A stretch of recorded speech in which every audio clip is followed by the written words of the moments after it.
Okay, let's finish up our notes today. This is, again, Chapter 3, Section 4, page 4 of our review notes. And this will deal with philosophy and religion in China. Confucius, probably one of China's greatest thinkers and teachers, one of the more famous ancient Chinese people that we know about. He was a brilliant scholar, but never wrote down his ideas. The students, however, did write down his sayings in what came to be known as the Analects. The word Analects means collection. So the Analects of Confucius, a philosophical translation.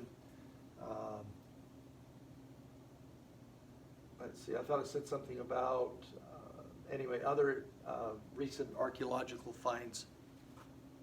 He was born in 551 BC to 479 BC. He also put forward the ideas on how to restore social order in his country. Now, his name, his Chinese name is not Confucius. His Chinese name is Kung Fu Tse, and the Westerners, I believe, are the ones that came up with the word Confucius because they had trouble pronouncing his name. Confucius developed a philosophy. A philosophy is a system of ideas or beliefs. One of those being filial piety, which is respect for parents being above all other duties. Some of the other aspects of it include honesty, hard work, and concern for others. And I always think of our society, even our students at the school, and how would life be different if everybody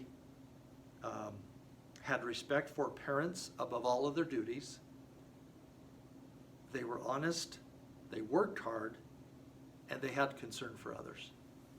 I mean, wow, what a different world we would live in. We wouldn't need police if everybody had these. But again, knowing what we know about religious things and all of that, it probably can never happen, right?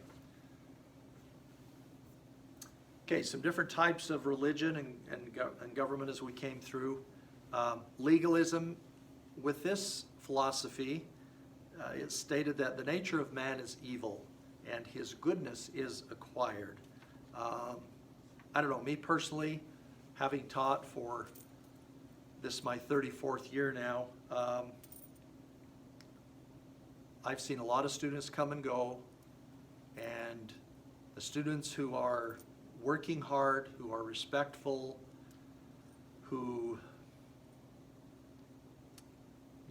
they strive for good grades, and they're aware of others. Okay? When you look at those students' parents, and you know what the parents are like, you understand why the children are like that.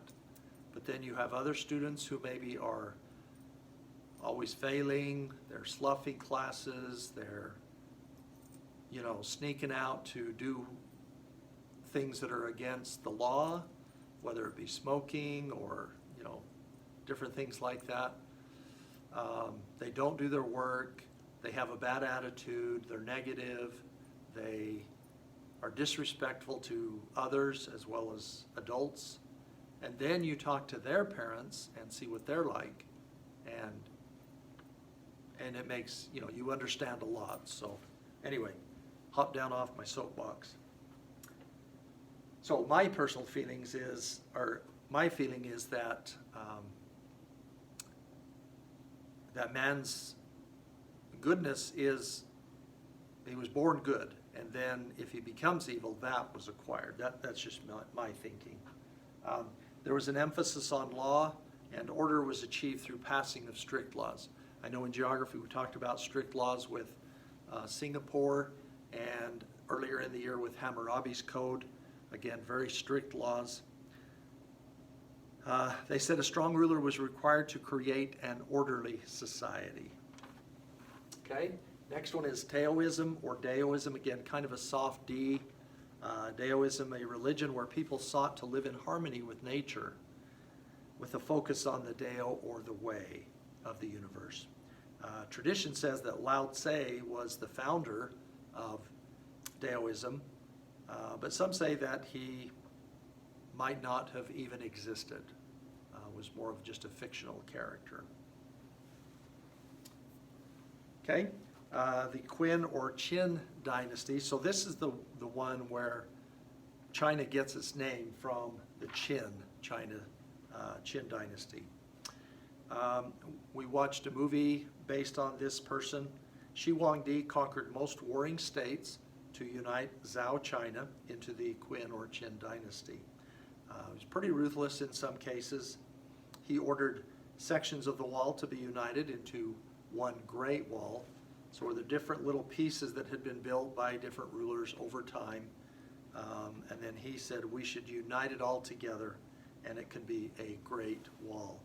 That was began in about 256 BC, continued over to maybe 200 AD, so a period roughly 400 years or so, plus or minus probably a little more than 400 years.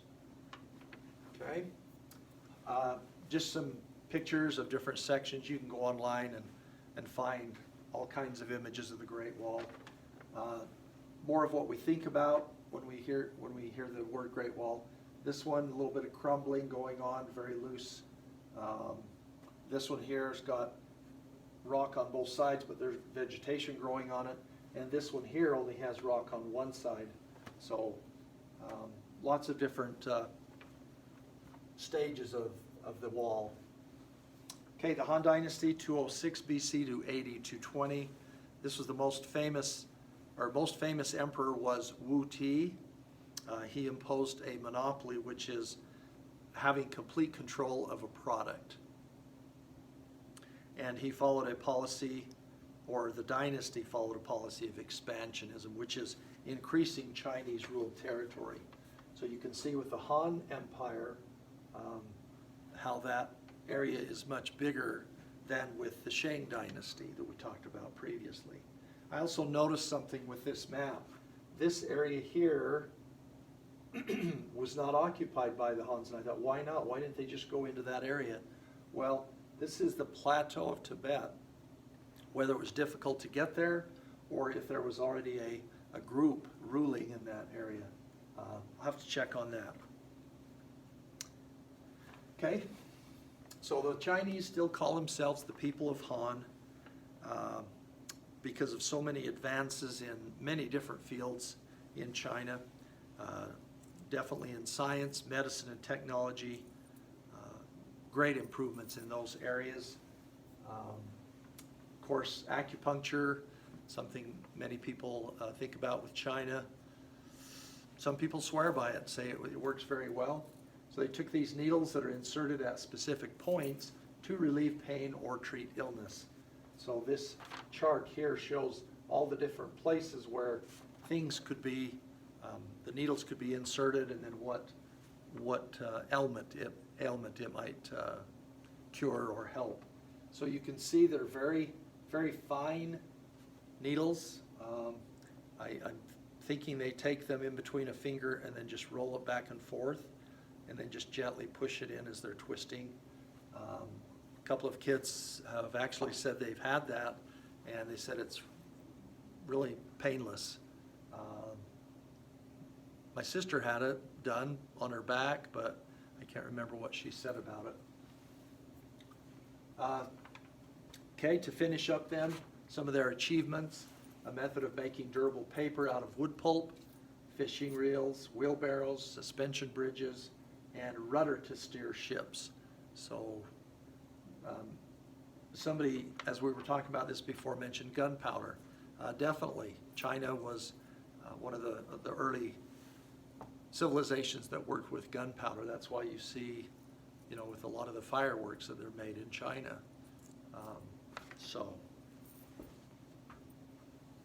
Okay, so that's the end of page 4. Another important and amazing find for China was the terracotta warriors. The family, 1974, I think it was, out digging a well, and they found a head They were going to bury it and leave it because they didn't want evil spirits, affecting anybody. But the government found out, and then they excavated or dug this out. So life-size statues, even a little bigger, horses, some of the chariots and things.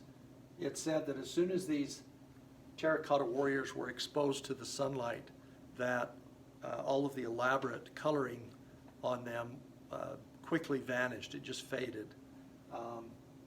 They were buried for, a couple of thousand years.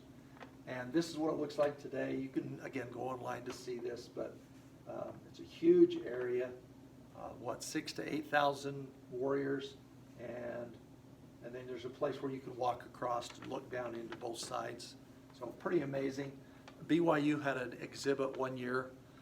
Me and the former art teacher used to go up, and they had an exhibit where they actually had 4 of these terracotta warriors brought to the museum. So it was really exciting to be able to actually see one, to see 4 of these face to face. But pretty amazing find there. So, okay, thank you.